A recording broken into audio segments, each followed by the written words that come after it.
mohon kalau Mbak nggak mau ikut peraturan saya, keluar dari sini.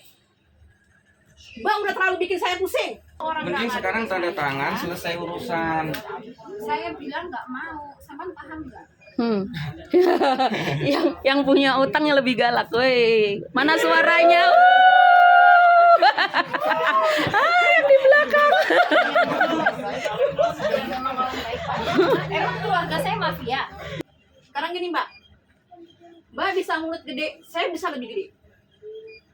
Pertama, Mbak ngutang setahun. Setahun itu lama loh. 12 bulan. Janji-janji terus, Bu.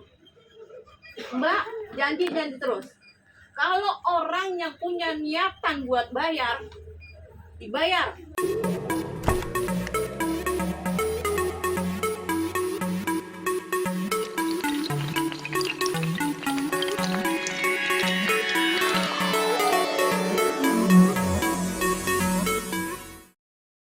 Dari awal saya punya perjanjian. Terus dia hilang dari Juli, Bu, sampai sekarang. Juli sampai sekarang dihitung, Bu, udah berapa Ya kan bulan? saya bilang, saya aja kecelakaan belum pulih. Gimana saya mau nyari kondisi lagi ngedon. Saya udah kasih tahu. Oke. Sekarang Mbak Marsha ini tadi bilang siapa aja yang ngutang, karena Mbaknya bilang belum bayar, kasihlah nama-namanya. Karena Mbak ada di wilayah saya. Dengar apa kata saya? Mbak jangan mulutnya doang gede. Sekarang gini Mbak bisa mulut gede, saya bisa lebih gede. Pertama, Mbak ngutang setahun. Setahun itu lama loh. 12 bulan. Janji-janji terus, Bu. Mbak janji-janji terus. Kalau orang yang punya niatan buat bayar, dibayar. Sekarang saya mohon bikin surat surat pernyataan. Saya mau bikin surat perjanjian, tapi tunggu suami saya dulu. Loh, saya di sini kelamaan dong. Lamaan nggak sih? Ya dia bisa balik lagi besok. Ada saya, Nggak bisa. saksinya saya. Sepertinya dia. Saya mohon kalau Mbak nggak mau ikut peraturan saya, keluar dari sini. Mbak udah terlalu bikin saya pusing. Bu, kesalahan saya di mana? Oh banyak. Banyak yang ngadu ke ibunya. Banyak yang ngadu ke Bu RT tentang Saya kelakuan nggak bisa- kamu di sini. Saya nggak bisa bilangin 1, 2, 3 A, I, U, E, O dari A sampai Z. Nggak mungkin.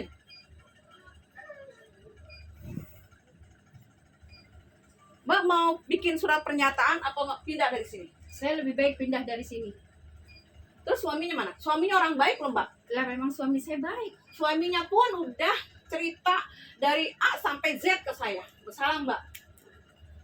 Saya sebenarnya nggak mau buka Mbak. Cuman Mbaknya mulutnya. Tuh, dengerin, Mbak. Nggak mau Bu, saya nggak mau bikin surat perjanjian. Saya lebih baik pindah dari sini, nggak masalah. Itu. Kalau saya sekali nggak mau saya. Oke, Mbak mau pindah. Iya. Otomatis kan Mbak hilang lagi dari Iya, Mbak, dari ini- saya hilang lagi. Oh gampang, saya bisa kasih tahu kok.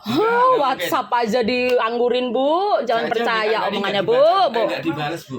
Cuma dibaca doang. Tuh, udah begitu Mbaknya udah nggak ada inisiatif buat bayar. Bukan nggak ada inisiatif. Setahun loh Mbak, setahun. Saya udah janji sama dia. Janji doang, Bu. Semampu Mbak, saya. Janji doang. Kebanyakan memang galakan yang ngutang Tuh. sama yang bayar. Buktinya aja saya disiram, Bu, basah kuyup. Ya salahnya mulutnya nerocos, nggak ada Karena etikanya. Mbaknya juga, karena Mbaknya dari setahun, 2 tahun, dari sebulan, 2 bulan. Bener gimana ya? Bu? Apa saya pernah nipu orang di sini? Ya, pokoknya ada. Ya ada yang Saya kan ngomong. nggak ada ikut arisan sama ibu. Bukan sama saya. Ada yang ngomong. Ada yang ngadu ke Ibu. Mbaknya ikut arisan. Bukan ke saya bukan. Arisan itu cuma arisan RT doang. Ibu ini kalau nggak diaduin juga nggak tahu, Mbak. Iya. Ya, kalau orang Mending nggak sekarang ngadu tanda sama tangan, saya, selesai urusan. Saya bilang nggak mau. Saman paham nggak? yang punya utang yang lebih galak, woi. Mana suaranya? Yang di belakang. Emang keluarga saya mafia? Karena saya buat apa ya Mbak? Maaf, yang bilang mafia siapa? Mbaknya kan Ibu ini bilang bojomu baik orangnya. Heeh. Suaminya itu baik. Mbak bilang keluarga saya ini mafia. Yang bilang mafia siapa? Saya nggak bilang loh. karena dari mulut mbaknya juga. Oh, jadi di sini tuh udah nggak heran, Mbak. Udah nggak heran. Tukang paket bermasalah, arisan bermasalah, ngadu sama ibunya. Arisan bermasalah itu Kontrakan saya mau bermasalah. Karena Ada saya jangan nggak mau. jangan diomongin Bu. Enggak, sana bukan urusan bukan di depan mbak ini. Jangan Bu. Cukup Nanti saya. yang Cukup penting ibu Ibu yang- dapat aduan aja udah itu doang.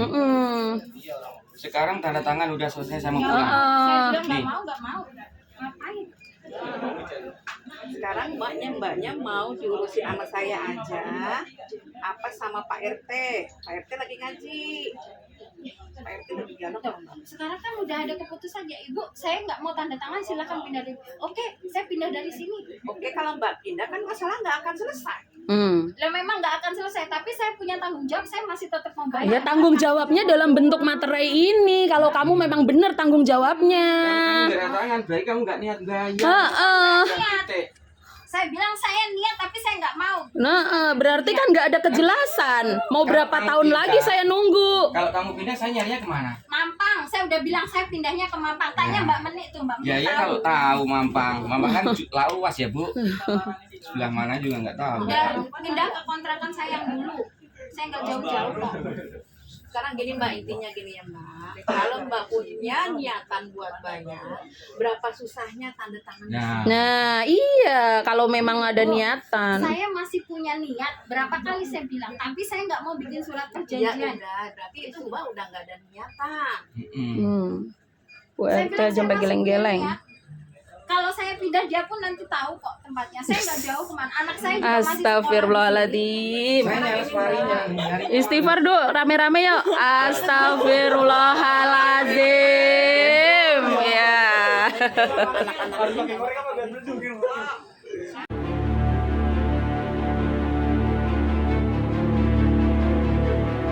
Nah, karena rutenya salah, masalahnya bukannya selesai, jadi malah bertambah-tambah. Nah, makanya kita ajarin nih, kalau benar mau serius lepas dari riba, hijrah dari riba, artinya itu menyelesaikan hutang riba dan tidak terkena lagi, ayo ikuti rutenya. Nah, rutenya apa? Yang pertama tobat. Tobat itu nanti akan menghasilkan rasa tenang. Gitu kan? Karena kalau dia panik, bagaimana dia bisa melihat peluang, bagaimana dia bisa negosiasi, bagaimana dia bisa bekerja gitu. Makanya kenapa perlu tobat supaya bisa tenang. Nah, ibaratnya terminal pertama tobat, terminal kedua tenang. Nah, terminal ketiga baru persiapan negosiasi. Kalau dia sudah tenang, dia mampu tuh Bang untuk negosiasi ke bank, untuk meminta akad-akadnya, dokumennya, surat-suratnya. Karena sebagian besar mereka itu nggak pegang surat-surat, nggak pegang akad perjanjian. Pokoknya pikirannya waktu dulu cair aja, itu buru-buru cair aja, nggak tahu tuh dokumennya bagaimana, gitu.